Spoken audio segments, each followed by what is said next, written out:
Hi, it's Sylvia here with Vintage Kitchen Vixen, where I share tips for simple living, creating memorable gatherings, and prepare some wholesome and traditional recipes with a vintage twist. And today I am going to be showing you how to make a beet salad.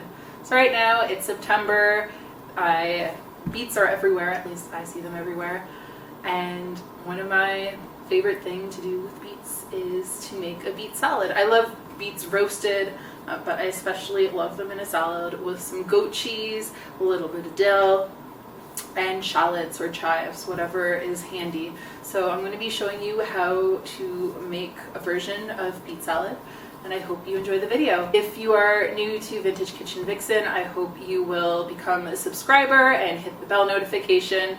And if you have been here before, welcome back. I hope you will all consider leaving a thumbs up, leaving a comment, and sharing with somebody who likes beets. So if you're new here, there's this thing that I do. It's called silent film mode, and I'm going to get into it right now.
Thank you so much for joining me in the kitchen today. I hope you liked this video. If you aren't already subscribed, I hope you do become a subscriber and follow me here in the kitchen. I can be found on Instagram, on Facebook, and I also have a website where I publish all of my recipes that you can easily print them off or save it to Pinterest. I put out 2 new videos a week, so I will be back soon. Bye!